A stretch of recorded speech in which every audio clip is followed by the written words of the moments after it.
Alrighty, I've been thinking about making this guide for a while now. It's crazy to see how big Uma has gotten over the past few weeks. I mean, I played this as a joke when the Japanese version came out, and I would have never guessed that it would get so much traction over here in the West.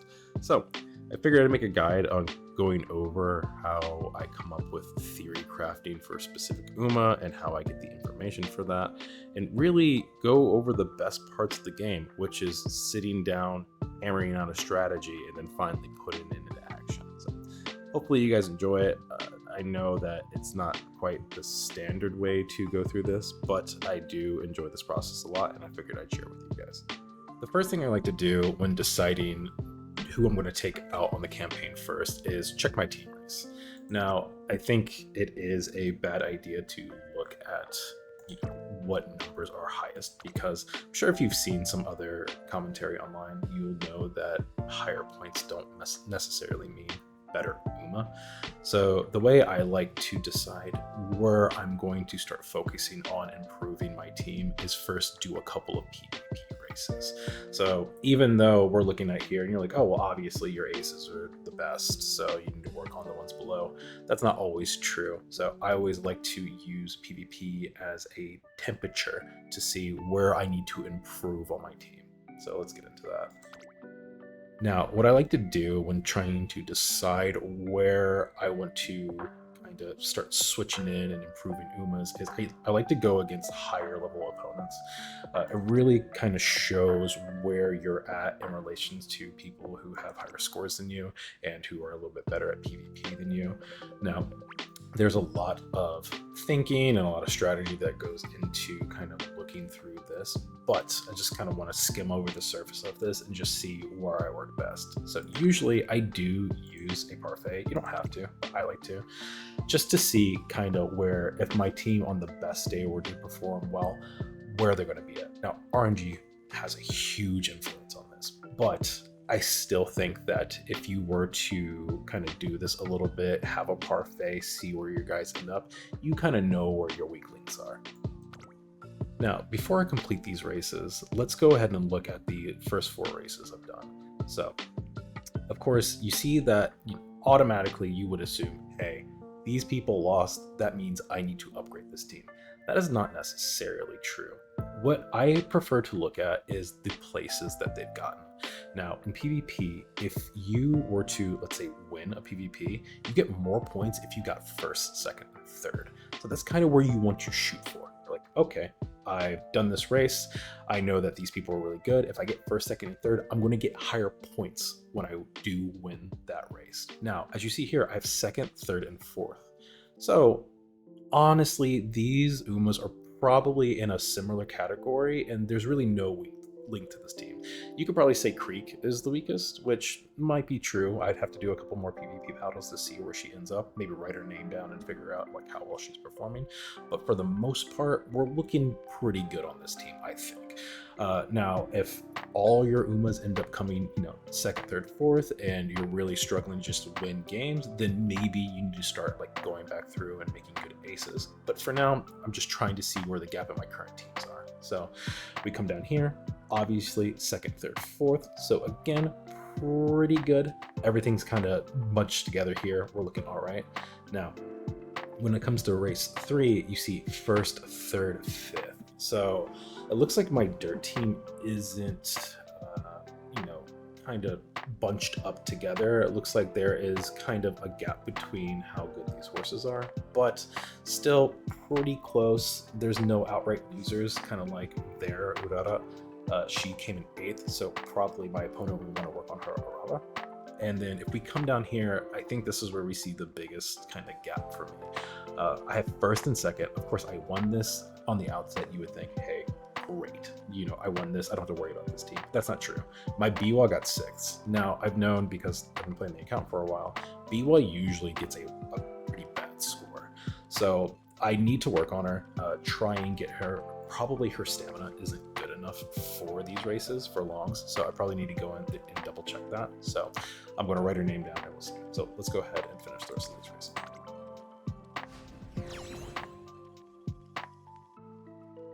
So now that we know that Biwa is probably the weakest link of the team, we can start working on her.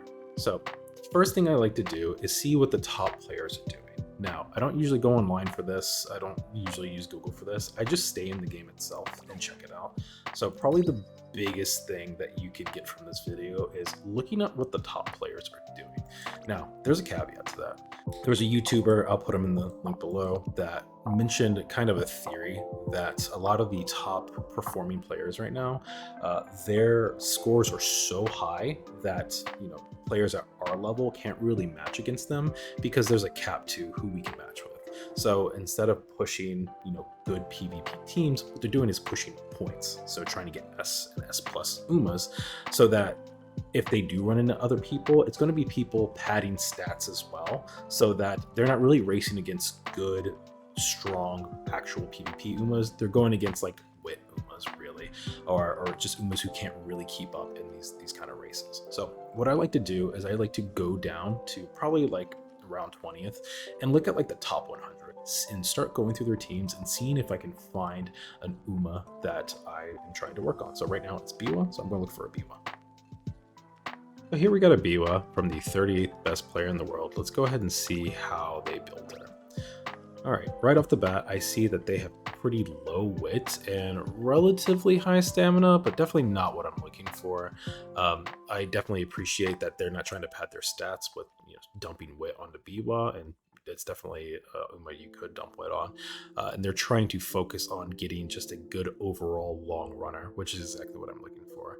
Now, I see 3 gold recovery skills, which definitely what's going to help the stamina. So this actually might be good for what they're trying to do. See Swinging Maestro, which best recovery skill in the game. I like to see that. Breath of Fresh Air is okay. Common Clock is okay. Yeah, I like to look at this. So let's see what they did. All right, so we have 4 speed cards and 2 stamina cards. All right, maybe I would replace 1 speed card to try and get stamina to S rank. Let's see what the legacies look like. All right, we have 3 power, stamina. I'm gonna guess this is stamina as well. Okay, so looks like this is 1 legacy is 9 stamina, and then the other legacy is 6 stamina, 3 power. So what I might think to do here is maybe replace this legacy with a 9 stamina legacy. Now, I've gotten lucky. I have a 9 stamina legacy, so I could do a 9/9 stamina and maybe keep the 4 speed here. It's going to be a little bit of trial and error, so I like what they're thinking here. So it might be the idea I end up running with. Another thing to keep in mind about the deck is, why they would pick these specific cards. Now, we're still really early in the game. We don't have access to a lot of cards. We're just kind of finding good stat sticks like, Kitasan Black, and just throwing them in, just trying to get the actual stats to, S out a character or whatnot. Later down the line, stat stick cards are going to be a little bit less important just because a lot of the cards that release are just going to be really good stat sticks in general. And mostly what we're going to be looking for is just the skills that they give. It's why we use Super Creek as much as we do, just because she has the best skill in the game currently. And that's why, people look for whales just to follow them. And the reason we like Kitasan Black, yes, she is the best stat stick in the game, but also she gives a gold skill that every single Uma can use. So later on in the game, those skills are really what you're going to start looking at here. So as you start following, these top players and looking through their decks, try and start looking into the cards they're picking and trying to figure out why they're picking it, and then see what they're buying on their Umas as well to try and figure out, okay, why is this skill good? Why did they pick it for this specific Uma? I think having that thought process when coming in and looking at these is a lot more healthier to have, and it's going to teach you a lot about the game and really get you up to snuff to be able to build your own Umas and to get your own builds going. So now that we have a good idea of how we want to build Biwa, let's go through and find the perfect parent for her. So this is UmaMusume DB. This is hands down the best website you can use if you're playing UmaMusume. You can look across the entire player base and find the exact horse, the exact support card, the exact spark that you ever are going to need. Now, compared to the JP version, there's not a lot of horses on here just because we're still early. But on the JP version, you could go through here and literally find perfect horses for parentage. So what we're going to do is figure out, first, okay, let's figure out what Biwa likes to be with. So let's go through here, click on Biwa, and let's check out the recommendation. This is Game Torah. Definitely, if you don't have this bookmarked already, you need to. And then this is the compatibility simulator. So let's go through here. So TM Opera is the person she likes to pair with the most, along with McQueen. And Super Creek, that's actually good for me. I have a pretty good Super Creek. Okay, cool. So let's look for a TM Opera and McQueen. So let's hop back here and let's go through here. All right, so for Blue Sparks, like I said before, I want to get 9. So we'll keep that on. And let's maybe look for long. I'm going for long distances. I probably can't get a 9 here. Again, we don't have enough horses in the game yet for it. But maybe 6 is around. So let's check that and see if this comes up. Yeah, so that didn't come up. Let's see if we can reduce this, maybe 5. Nope, and then let's check 4. There we go. Cool. So this McQueen, 9 stamina, 4 long, a late surger, which is okay. Yeah, this is looking pretty good. So we'll go ahead and take this, and let's go ahead and add this user to our friends list. Now that we have a new friend, let's go ahead and put it all together. So because I used, UmaDB and Game Torah, I was able to find something with high affinity with my Uma. I was able to get a max affinity with Biwa, which is what we're looking for. This just means that it has more of a chance to pass on the max amount of stats. So we usually want to look for max affinity here. Going over to the deck, like I said, 4 speed, 2 stam.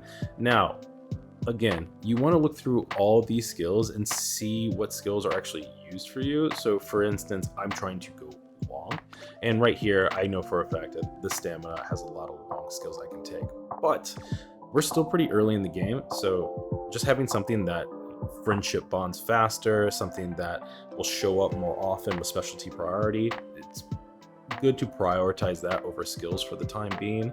So I do think that this is a pretty good deck to run. So I'll go ahead and do this run real quick, and I'll catch back up with you guys and show you the progress.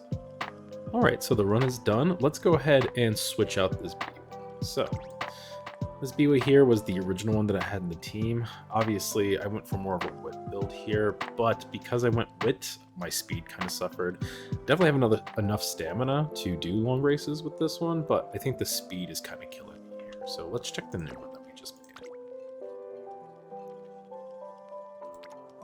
All right, brand new Biwa, and let's see here. Yep. So speed ended up pretty good. We got a little bit of wit, probably enough to proc some of these things. Power is pretty decent, and then of course the stamina is looking good.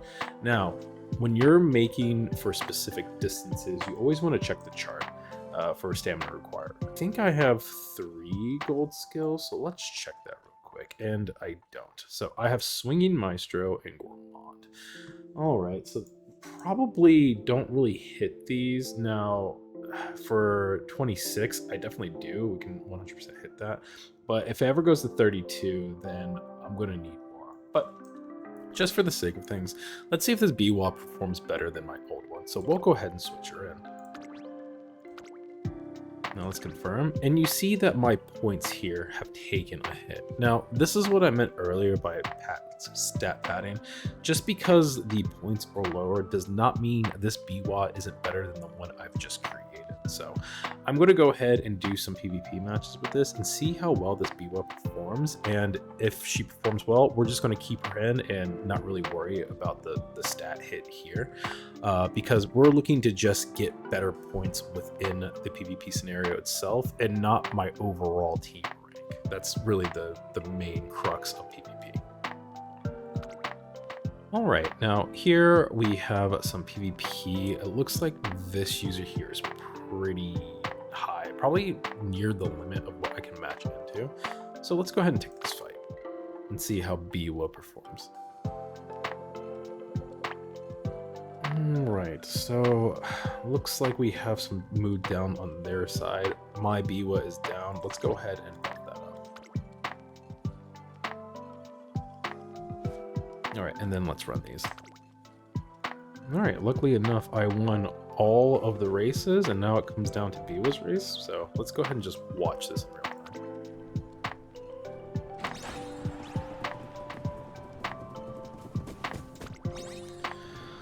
All right, here we go into the final corner. Biwa's popping the ultimate.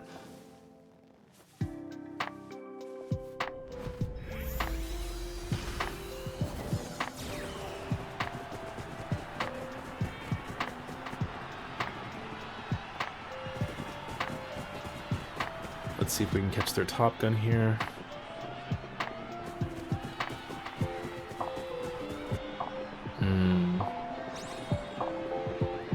Look like we still lose this one.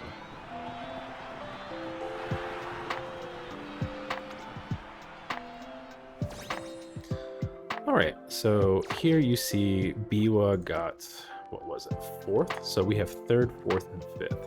So this is a lot closer to how the rest of my team is performing. Now, again, RNG does hold a large factor in this, but at least from the outset, it looks like my Biwa is performing a lot better. So we might want to keep her on the team for a little bit, see how she's performing during these PvP events, and then if she is doing better, we keep her, and if we see her start to slow down, maybe, you know, doing worse than Grass Wonder here, then maybe we go for another run. Honestly, I think I do want to go for another run. I believe I can probably get an S in stamina here, and maybe max out speed with some good luck. So this is probably something I am going to do again later on. But I just at least wanted to walk you guys through how my thought process works for upgrading Umas and kind of going through the entire process here so that you guys can do it yourselves.